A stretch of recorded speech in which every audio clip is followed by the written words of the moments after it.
Logikanya yang saya terangkan ke teman-teman KNPI, coba bayangin, setiap kelurahan itu pasti ada beberapa anak muda yang mampu. Pasti ada. Kalau setiap anak muda yang mampu itu peduli sama orang-orang di sekitarnya yang susah, maka nggak akan ada lagi orang-orang kelaparan.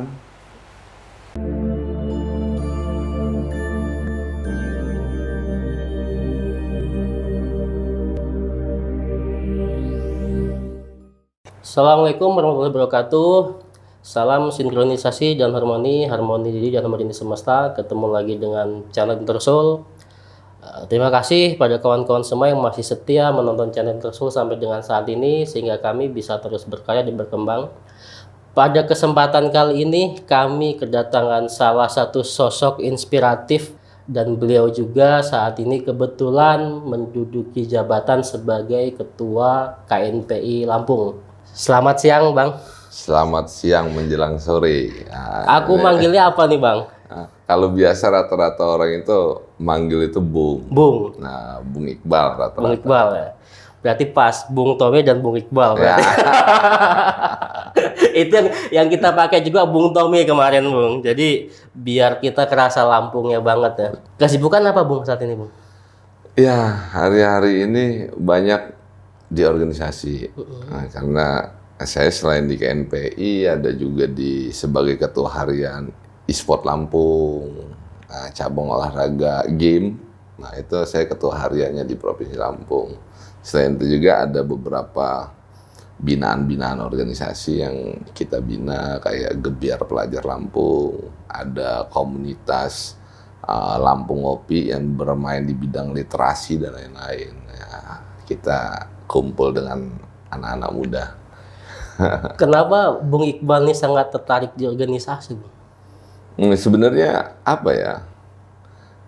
Kita itu terkadang ada masa namanya titik jenuh. Titik jenuh.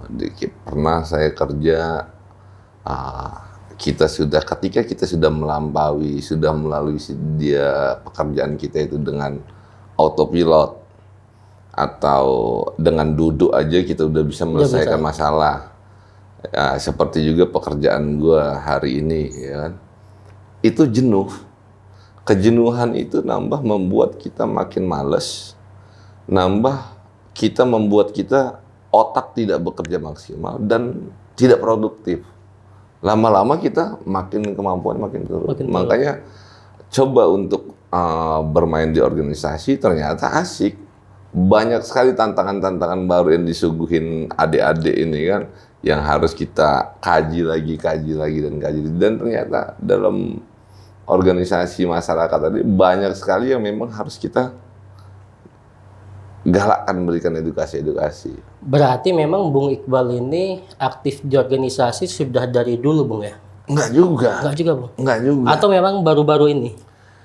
Saya berorganisasi itu dulu cuma nimbrung. Zaman kuliah cuma nimbrung di HMJ, cuma ngeramein sekali, aja, Bung, ngeramein aja kan. Kebanyakan zaman kuliah itu nongkrong. Nggak pernah yang aktif di organisasi maksimal. Dan tiba-tiba 2019 akhir ada ketertarikan di situ. Mungkin karena ada titik jenuh dalam dunia usaha kan. Sudah mengalami titik jenuh, akhirnya kita butuh berekreasi. Nah, ternyata jadilah di KNPI, jadi ketua KNPI. Itu awal mula keseriusan saya berorganisasi. Memang Bung Iqbal mendaftar sebagai ketua KNPI atau kadernya dulu, Bung? Sempat mengkader sebentar, nggak nyampe setahun. Mengkader, terus langsung ada musyawarah daerah, kita daftar mencalonkan diri jadi ketua. Nah, menariknya sahabat Intersoul, jadi baru-baru ini juga Bung Iqbal itu baru dapat penghargaan dari Kemenpora, Bung, ya? Ya. Nah, kalau nggak salah sebagai salah satu pemuda inspiratif, Bung, ya? Kalau saya nggak salah baca di berita itu, Bung. Boleh cerita sedikit, Bung, terkait masalah itu, Bung? Kok bisa Bung Iqbal dapat penghargaan nih, Bung? Nah, itu saya juga kurang paham bagaimana penilaiannya. Cuman Waktu itu saya kan memang lagi banyak kegiatan. Pertama saya dilantik jadi ketua KNPI. Itu nggak lama, baru beberapa bulan pelantikan ada bencana besar di Indonesia, yaitu ada wabah virus COVID-19. Nah, disitulah KNPI, di saat teman-teman masyarakat susah mendapatkan hand sanitizer waktu itu, KNPI bekerja sama dengan Lab Unila waktu itu, Lab Unila Kimia, memproduksi sanitizer. Nah, itu kita bagi-bagi di Bundaran Gajah, di pemerintah Kota Bandar Lampung. Nggak lama, seminggu atau 2 minggu, banyak teman-teman yang lain akhirnya produksi juga tergerak. Habis itu ada masker susah. Waktu itu belum ada instruksi boleh pakai masker kain. Iya. Dan kita sudah kerjasama dengan UMKM waktu itu ada di Prengsewu, ada di Teluk, ada di Bandar Lampung, itu produksi masker kain kita bagi-bagi. Nggak lama, nggak taunya diperbolehkan sama Menteri Kesehatan boleh pakai masker kain. Nah, itu pertama kali kita juga masker kain. Setelah perjalanan, akhirnya pasar udah mulai dibuka. Pasar dibuka, cuman kan virus itu masih ada. Iya. Maka akan terjadi transaksi orang ke orang yang kita nggak tahu sehat atau enggak. Nah, disitulah kita sediakan, pertama kali KNPI menyediakan tong-tong air di pusat-pusat keramaian, di Pasir Gintung, di Pelailangan, di titik-titik.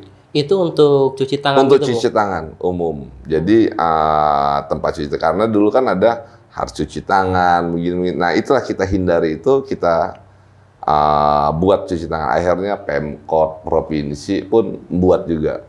Kembali ke background tadi, kan sebenarnya Bung Iqbal tidak terlalu tertarik dengan masalah organisasi, Bung.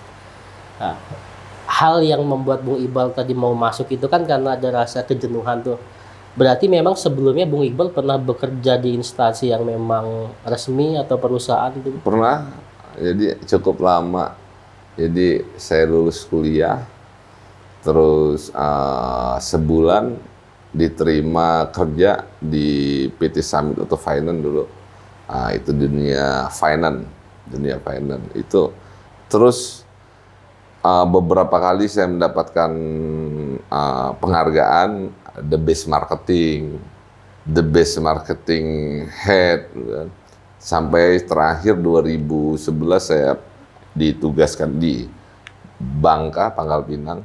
Nah, di situ memang saya dari sejak dulu menetapkan diri. Umur 30 saya berhenti kerja. Kebetulan anak lahir pas kita memasuki angka itu, ya sudah. Kita mundur, dan juga saya melihat juga di dunia marketing beberapa kali dapat penghargaan, ya kita merasa sudah tidak ada tantangan lagi. Boleh cerita nggak, Bung, kenapa kok Bung Iqbal bisa punya pemikiran harus berhenti di usia 30 tahun nih? Ya. Berarti kan sangat visioner banget nih, sudah mentargetkan di awal ketika masuk ke sebuah perusahaan, dan bisa dibilang kan perusahaan multinasional ya. Betul. Punya gengsi sebenarnya. Jadi di saat posisi lagi bagus-bagusnya kok malah berhenti. Oh, itu yang dulu saya dibodoh-bodohin sama kawan-kawan saya. Saya ngerintis karir itu kan dari lapangan, dari setiap hari jalan bawa motor 200 kilo, ya, sampai kita udah duduk di kantor. Waktu itu 2011 salari saya sudah di angka 15 juta bersih, itu mobil dikasih segala macam. Itu saya milih mundur. Yang pertama, memang saya tetapkan di umur 30 saya berhenti. Karena saya melihat banyak contoh orang-orang sukses itu ternyata usaha. Ya kan? Kalau saya rintis usaha di umur 40 ke atas, saraf-saraf saya udah nggak mampu lagi ketika menemui kegagalan. Makanya saya banyak belajar di dunia marketing, itu hampir 6 tahunan, dari 2006 sampai 2012, itu banyak ilmu yang saya serap dari lapangan, dari ketemu petani dan lain-lain, bagaimana ketemu orang-orang pengusaha dan lain-lain. Nah, disitulah kita harus tetapkan, ya gue harus berhenti, karena gue juga pengen sukses kayak orang. Kalau gue di dunia karyawan, di saat kita bukan masa produktif lagi, maka pencapaian kita akan terus turun. Dan di situ kalau perusahaan swasta dia nggak ngelihat lagi prestasi-prestasi kita ke belakang, yang dilihat hari ini. Kita membuat loss saja sudah. Artinya harus di-cut. Sebelum itu terjadi ya kita mundur. Termasuk keluarga dan istri termasuk menyayangkan keputusan Bung nggak dulu? Kalau istri nggak, karena sudah ada komunikasi dari ya? awal sudah ada komitmen, komitmen. Dan juga waktu itu saya tugas di Pangkal Pinang, pas anak pertama lahir, ya sebulan 3 kali pulang. Sebulan 3 kali pulang, dan itu juga yang menetapin cost-nya terlalu tinggi. Naik pesawat, wah. Malah nombok ya. Jadi hitungannya nggak nombok. Jadi PP sekali 3 juta. 3 kali 9 juta. Sisa berapa? Dibagi 2 dapur. Terus mikir-mikir, kalau cuma nyari duit 2 juta, 3 juta bersih ya di Lampung aja lah. Dekat sama anak istri, ngapain ya? Nah di situ juga yang buat nambah makin micu. Sebenarnya targetnya tadinya 2013-an, 14-an mau mundurnya. Jadi maju, Bung. Jadi maju. Nah, ini sebenarnya kan termasuk suatu hal yang bisa sahabat Intersul ambil pelajaran juga nantinya, Bung. Artinya kan memang tadi Bung juga sudah sedikit menyinggung banyak orang sukses itu dari wirausaha sebenarnya kan. Bung sendiri ketika baru keluar dari jabatan tadi, perusahaan multinasional, kemudian memutuskan hijrah membangun usaha, pernah mengalami kegagalan-kegagalan nggak, Bung? Wah, pernah hampir stres. Ditipu berapa kali, ya kan? Terus pernah bisnis dulu melon, bisnis melon di Metro. Ternyata yang jalaninnya, petaninya bawa kabur uang kita. Wah, itu sebulan hampir buat kita jatuh bener-bener setiap hari. Itu dari pagi sampai malam kita keliling terus nyari orang itu di mana. Karena waktu itu keluar sisa tabungan kerja itu kita untuk modal semua. Investasi usaha. Investasi usaha. Dan itu hilang, Mbak, kabur semua. Akhirnya berjibaku lagi dengan uang. Ada mobil mertua dulu Baleno. Nah, mobil mertua Baleno itu kita leasingin. Ya, waktu itu karena udah habis modal kita leasingin, dapatlah angka sekitar 40 juta waktu itu. Angsurannya bisa 2 juta sebulan. Nah itulah mulai lagi. Boleh berbagi nggak, Bung? Mulai merintisnya itu usaha apa waktu itu, Bung? Yang titik Bung bangkit lagi dari keterpurukan tadi. Kalau saya karena banyak belajar dengar, karena banyak keluarga yang main di dunia konstruksi, jadi kita banyak dengar, banyak ilmu, akhirnya kita coba-coba. Coba, alhamdulillah. Ternyata bisa juga. Jalannya di situ, Bung ya. Ada kiat-kiat nggak, Bung, dari Bung sendiri untuk kawan-kawan yang menyimak video kita ini, jadi supaya bisa berhasil seperti Bung Iqbal? Yang pasti yakin. Karena ini yang saya selalu sampaikan kepada adik-adik. Intinya adalah kita yakin sama diri kita. Bahwasanya kita pasti sukses. Nah, ketika kita sama diri kita saja tidak yakin, bagaimana kita bisa meyakinkan orang? Dunia bisnis itu dunia kepercayaan. Bagaimana kita bisa meyakinkan orang? Bagaimana kita bisa meyakinkan orang dan terjadi trust, kepercayaan, kalau kita sama diri kita sendiri aja nggak yakin. Keyakinan itu bisa saya kaitin dengan masalah kesadaran juga nggak, Bung? Artinya dia sadar nih akan potensi diri dia, makanya dia bisa ngebuat orang trust sama kita. Betul. Jadi dengan keyakinan kita akan menggali potensi yang diri kita. Kita ini yakinnya dalam dunia apa sih? Mau gerak di dalam dunia apa? Wah, gue yakin ya di dalam dunia pertanian nih. Ya kita bagaimana? Karena kita yakin dan kita menguasai itu, maka kita bisa meyakinkan orang lain. Akhirnya kan yang tadinya kita nggak ada modal, karena bisa meyakinkan orang lain, turun investor. Terjadilah trust di situ, kepercayaan. Dan itulah yang ngebuat Bung akhirnya banyak memberikan modal ke adik-adik juga, Bung. Ya. Karena kalau saya ngedengar obrolan dari senior-senior kan, Bung Iqbal ini kan termasuk sosok yang peduli dengan adik-adiknya. banyak adik-adik yang dia punya keinginan berwirausaha yang mungkin dia agak kesusahan di ekonomi dibantu sama Bung nih. Karena faktor itu tadi atau faktor lain Bung? Atau ingin pengabdian nih untuk Lampung? Bukan, jadi banyak hal karena yang saya hari ini mengajak teman-teman itu untuk apa ya, jadi berwirausaha, untuk jadi orang entrepreneur. Karena hari ini banyak orang ketakutan jadi entrepreneur itu karena uang, modalnya uang.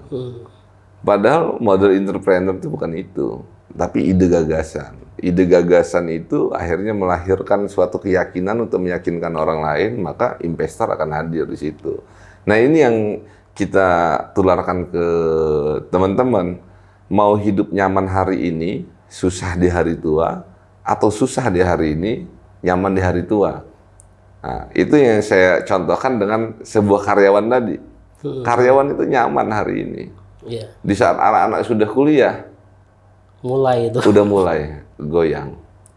Tapi kalau dalam dunia entrepreneur, usaha, kita susahnya hari ini. Di hari tua kita itu, ketika kita jalannya bagus, nyaman. Dan kenapa kita terlibat dengan adik-adik? Yang pertama, tolak ukur kita dulu.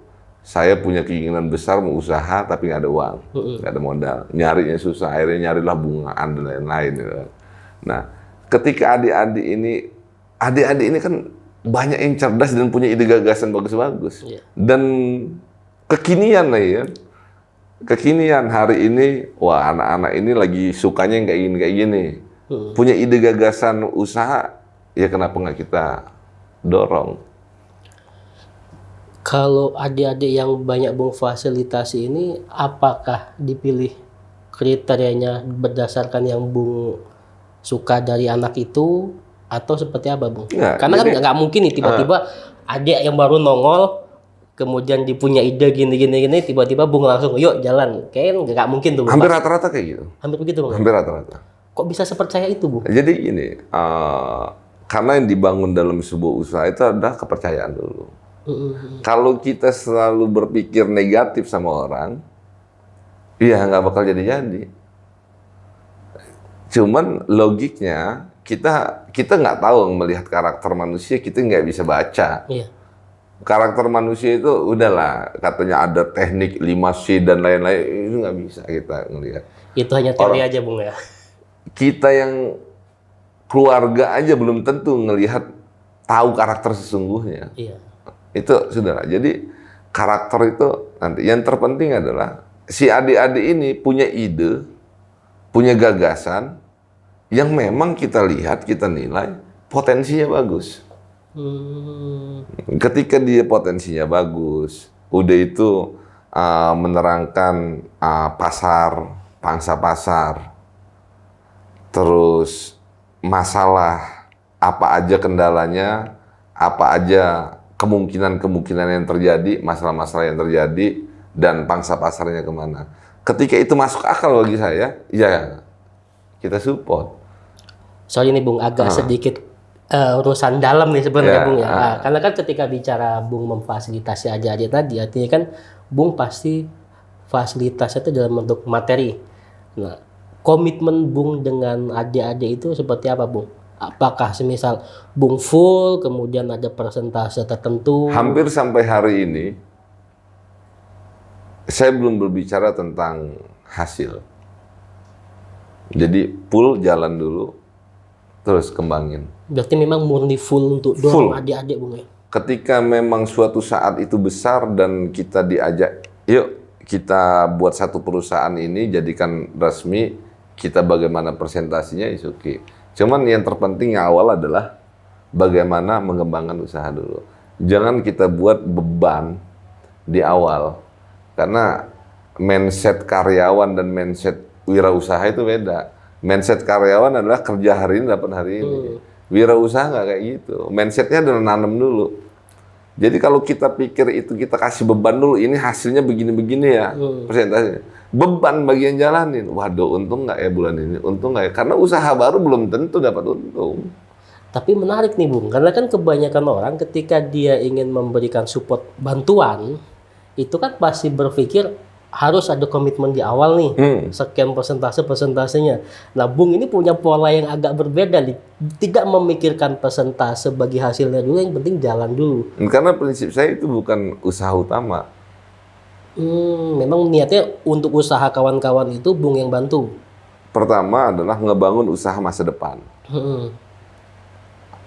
Melalui ide-ide mereka saya modalin pool, suatu saat besar maka saham berbagi. Atau prinsip Bung Itu untuk masa depan. Jadi investasi jaringan investasi juga, Bung, untuk masa depan, yang pasti masa depan. Untuk masa depan. Kalau hari ini karena kita ada dunia lain untuk dunia ekonomi kita, untuk penghasilan kita sehari-hari, urusan keluarga, dan itu memang kita setting untuk bagaimana ke depan mereka tanpa beban, usaha bisa maju. Berarti tetap ada mentoring dari Bung untuk Ya, tetap. Ada poin penting yang tadi bisa kita tangkap dari penjelasan Bung Iqbal nih Bung ya. Yang pertama memang kita harus percaya diri dulu dengan kapasitas kita Bung ya. Artinya ketika kita percaya diri berarti kita harus menggali potensi diri kita tadi Bung ya. Itu yang Bung Iqbal dapetin, kemudian Bung Iqbal tularkan ke adik-adik. Kemudian yang kedua membangun trust Bung ya. Trust ke orang lain. Nah Bung, nggak mungkin orang itu tiba-tiba punya ide atau punya konsep berpikir yang sedewasa Bung Iqbal. Pasti pernah nih Bung Iqbal mengalami sebuah titik terbawah atau mungkin titik kelam, kok sampai akhirnya Bung Iqbal tuh punya pemikiran yang seperti sekarang. Kalau saya termasuk orang yang nggak percaya nih Bung, tiba-tiba Bung Iqbal muncul begini nih. Dan kalau yang bawa kabur duit kita banyak, yang udah dimodalin kabur banyak. Bahkan mungkin kalau dikumpul-kumpulin banyakkan duit yang dibawa kabur orang dibanding duit yang ada di rekening saya. Nah ini kan lucu nih Bung, udah bolak-balik ditipu orang, tapi kok masih Jadi, gitu loh. Gini loh, prinsip saya gini, jangan gara-gara satu orang maka menjudge semua orang itu sama. Padahal kita nggak tahu di antara orang yang baru datang ini yang akan membawa kita terbang tinggi jauh. Yang membuat kita menjadi besar kita nggak ada yang tahu. Cuman gara-gara kita trauma, akhirnya membuat kita menutup diri untuk orang-orang yang akan membuat kita potensi lebih tinggi lagi. Selalu berpositif thinking Bung. Positive thinking, yang pasti rezeki itu dari atas. Kalau memang punya kita ya balik ke kita, kalau bukan ya. Cuma itu masalahnya kita ditipu orang nih umpamanya sekian. Terkadang kita terfokus di situ kan. Akhirnya membuat kita tidak move on untuk berpikir maju yang ke depan. Padahal lupa, kita ini masih dikirim rezeki sama yang di atas dengan melalui hal yang lain. Ditipu cuma satu, dapat rezekinya dua. Tapi masih kita terfokus di satu ini. Itu. Padahal sudah diganti sama yang di atas. Nah itu yang nggak mau kita jadi beban pikiran, ya sudah lupain. Terus. Nah ini kalau sahabat Introsoul menyimak video kita yang kemarin, salah satu cara untuk memperbaiki aura seseorang, kita kemarin sempat bahas Bung. Jadi penyebab aura seseorang itu menjadi tidak baik, itu salah satunya memang dia selalu punya pikiran negatif atau negatif thinking, baik itu terhadap diri sendiri, orang lain, maupun bahkan sampai negatif tinggi ke sang pencipta Bung. Salah satu memperbaikinya ya positif thinking itu dulu. Ya, gimana? Ini kita ditipu satu. Dia nggak sadar kita ini dapat rezeki dua dari tempat yang lain. Cuman kita selalu fokus di sini. Di situ. Yang dua tadi nggak kelihatan lagi. Makanya saya berpikir, ya itu memang rezeki dia, rezeki kita yang ini. Iya. Makanya ketika orang yang sudah menghilang, ya sudah, bukan rezeki kita, toh kita juga diganti dengan rezeki yang lain. Di saat posisi sekarang nih Bung, aku balik ke yang kerjaan aktivitas Bung sekarang Bung ya, di KNPI tadi. Ada visi misi tersendirikah dari Bung Iqbal untuk KNPI Lampung atau khususnya pemuda-pemuda Lampung ya? Karena kan masa depan Lampung ini pasti di bawah tangan pemuda-pemuda sekarang nih Bung. Nah itu dia, itu yang PR yang benar-benar makanya saya banyak bergerak sehari ini dan tertantang untuk itu. Jadi masa depan Indonesia itu tergantung dari pemuda hari ini. Kita tidak puas dengan ada beberapa kita tidak puas dengan pemimpin-pemimpin hari ini. Padahal pemimpin-pemimpin hari ini itu yang dididik zaman dulu disiplin. Kalau dia sekolah salah dipukul guru, sampai rumah laporan dipukul lagi sama bapaknya. Dididik keras, disiplin. Itu aja kita tidak puas. Hari ini udah ada generasi Z, bahkan yang terbaru ada generasi strawberry. Strawberry yang gimana Ibu? Baru dengar saya Ibu. Udah mulai ada generasi strawberry. Nah ini yang kita nggak mau. Generasi strawberry itu enak dipandang, indah strawberry itu. Segitu dipencet, lembek, hancur. Artinya orang-orang lemah. Dan ini yang kita buat sehari ini, bagaimana anak-anak muda itu menjadi anak-anak muda yang kuat melalui bina dari Gebiar Pelajar Lampung, teman-teman SMA. Sekarang saya bentuk lagi Relawan Pemuda Lampung, melalui literasinya, melalui giat buku, ada dengan teman-teman Lampung Ngopi. Itu tujuannya bagaimana menumbuhkan jiwa-jiwa kepedulian sosial anak-anak muda. Makanya gerakan KNPI hari ini, ayo sedekah Jumat, ayo bersih-bersih. Nah itu secara nggak sadar, itu ngebentuk karakter. Untuk kita peduli terhadap sesama. Udah itu bagaimana kita memberi edukasi untuk bersih-bersih lingkungan. Karena hari ini kita lihat banjir depan rumah, nyalahinnya siapa? Pemerintah. Padahal karena dia nggak mau bersihin siring depan rumahnya sendiri. Iya. Atau lebih dalam, dia nggak mau buat siring depan rumahnya. Sedangkan dulu kita di kampung, buat siring, buat balai desa, buat jembatan-jembatan kecil, itu urun-urunan orang kampung, gotong royong. Nah, gotong royong hari ini di kota, diisi mana anak mudanya? Nggak ada, Bung. Diisi orang Pak RT. Iya. Anak-anak mudanya nggak ada. Nah, di situ yang kita galakkan terus kasih edukasi sama anak-anak muda.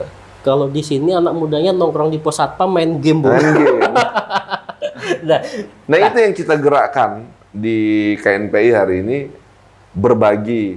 Tujuannya adalah kepedulian sosial. Jadi suatu saat mereka jadi pemimpin akan lebih peduli terhadap orang-orang yang dipimpin. Lebih peduli terhadap lingkungannya. Coba bayangin, kenapa sih gue ini setiap bagi-bagi dulu, itu selalu gue share.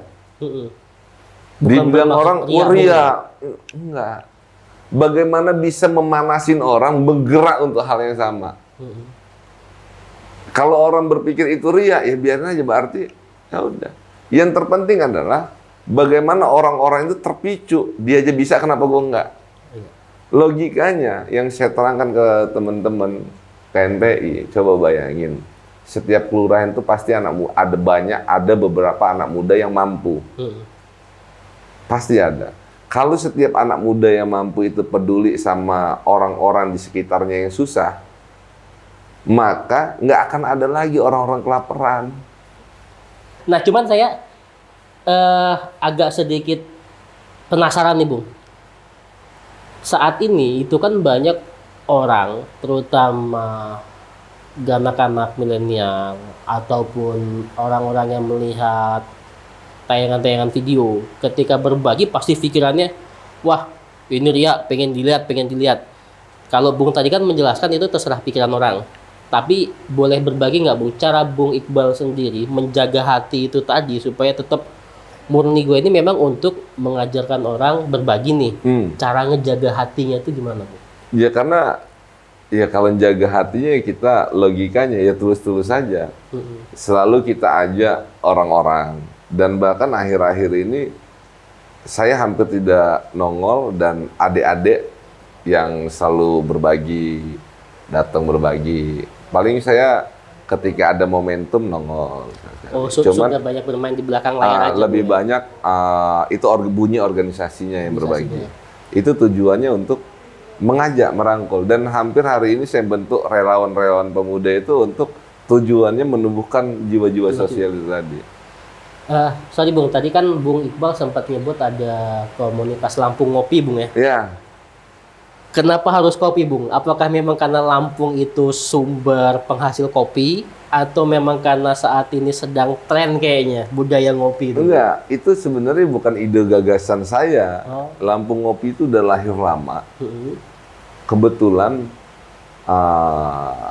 di perjalanan mungkin ada benturan-benturan, hal-hal bagaimana ngelola organisasi itu susah loh. Iya, karena Apalagi organisasi-organisasi kecil yang tidak ada sokongan donatur. Nah disitulah keluar namanya ide kawan ngopi mereka. Kawan ngopi itu Pak Sablon. Akhirnya bisa subsidi silang untuk keuntungannya subsidi silang untuk menjalankan organisasi. Oh. Nah, Lampung Ngopi itu ada singkatannya. Apa Tapi itu? saya lupa. Ada singkatannya itu. Mereka buat itu ada singkatannya. Kebetulan saya jadi pembina di situ. Pembina di situ. Untuk bagaimana mengarahkannya. Dia itu bergerak anak-anaknya membina desa. Yang sering dibina itu daerah pesisir. Lampung Timur, Labuan Maringgai, Kota Agung, wilayah-wilayah nelayan itu. Mereka kalau udah masuk di situ bisa setengah bulan. Ngajak anak-anak kecilnya buat perpustakaan. Perpustakaan yang udah diresmiin aja di Labuan Maringgai 1, di Pulau Pasaran 1, di Kota Agung 1. Bergeraknya di dunia itu, literasi. Bagaimana mengajak anak-anak itu untuk hobi membaca.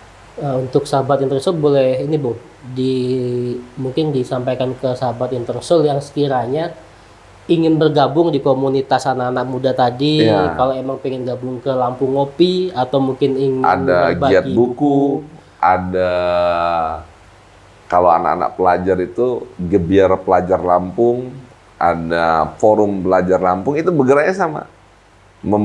Memberikan edukasi kepemimpinan, leadership, sama dunia sosial.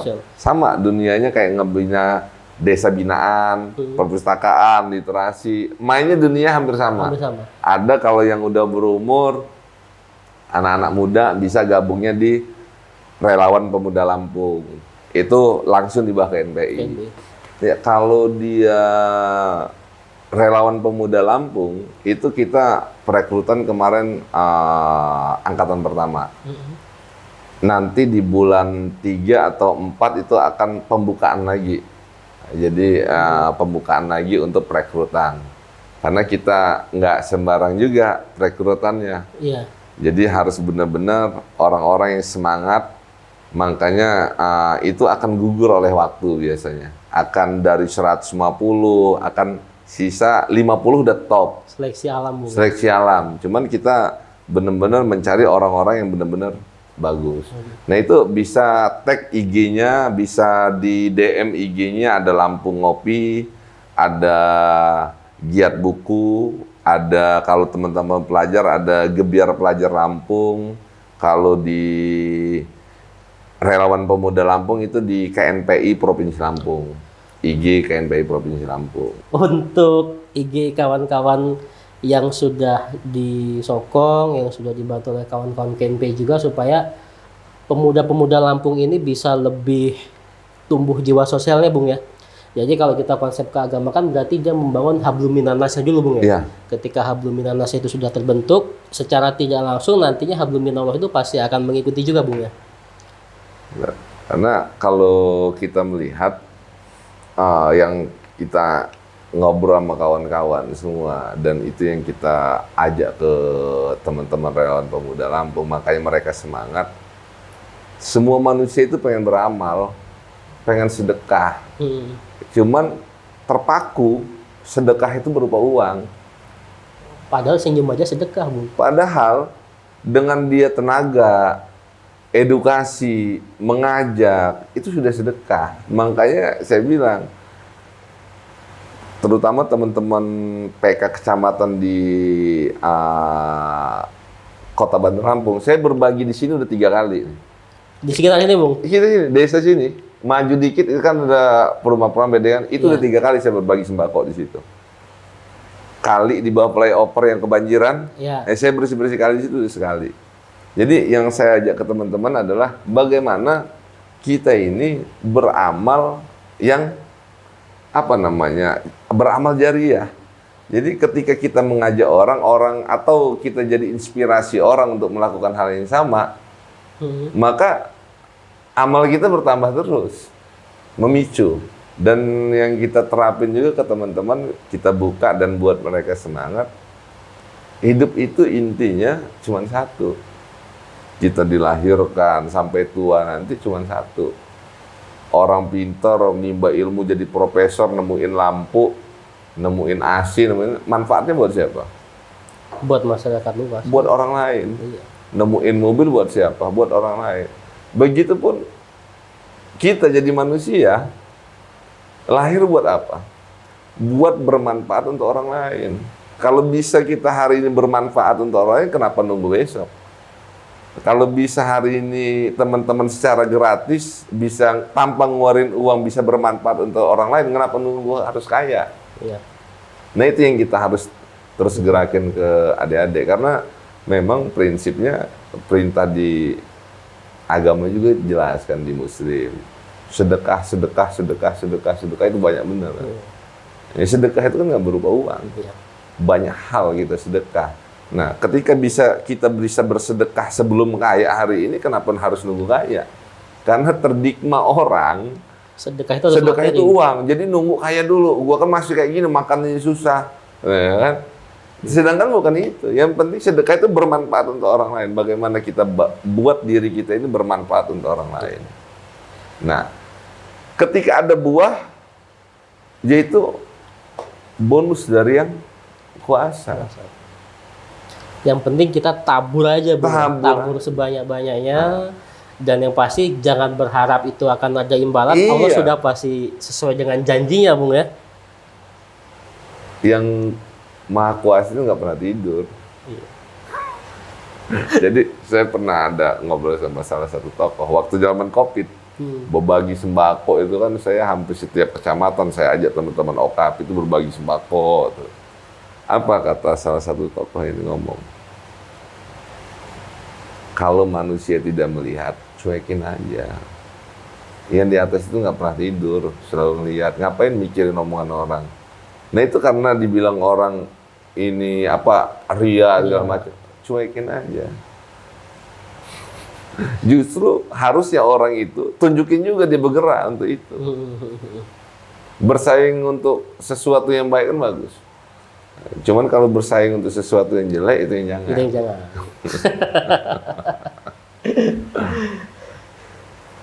Wih, nggak kerasa ini, Bung Iqbal. Di tengah-tengah kesibukan Bung Iqbal masih mau datang ke channel kita, masih mau berbagi untuk sahabat Intersoul juga. Yang pasti begitu banyak manfaat yang bisa kita dapetin kali ini, Bung Iqbal. Jangan kapok-kapok. Harapannya nanti ada sesi kedua dengan Bung Iqbal. Kita gali lebih dalam lagi Bung Iqbal ini. Bagusnya nanti dengan nuansa alam. Nah, cocok itu Bung Iqbal. Itu cocok. Kita bisa lebih menikmati suasana alam, mensyukuri Bung. Itu tadi sahabat Intersoul, bincang-bincang sore kita dengan Bung Iqbal, salah satu pemuda inspiratif yang ada di Lampung juga, dan juga salah satu tokoh ketua KNPI Lampung yang sudah memberikan begitu banyak sekali keilmuan-keilmuannya kepada kita. Baik itu tadi dari awal dia menggali, mengenali potensi dirinya, kemudian dia selalu berpikiran positif dengan orang lain, dan yang pasti selalu berbagi dengan orang lain. Sedekah itu tidak hanya semata materi, tetapi tenaga, pikiran, ide, gagasan, itu pun menjadi sebuah bentuk sedekah kita juga, seperti kata Bung Iqbal tadi. Dan yang pasti kita ingin dikenal orang itu bukan hanya saat kita hidup, tetapi ketika kita mati pun orang tetap akan mengenal kita. Artinya kehadiran kita itu tidak hanya dirasakan ketika kita masih hidup, tetapi yang kita inginkan adalah ketika kita sudah mati, orang masih merasakan kehadiran kita itu. Bentuk kehadiran kita dari mana? Dari ide, gagasan, pikiran yang sudah kita berikan untuk lingkungan, masyarakat, dan yang pasti untuk alam semesta. Terima kasih sekali lagi Bung Iqbal sudah menyempatkan waktu di tengah kesibukannya untuk berbagi dengan kita.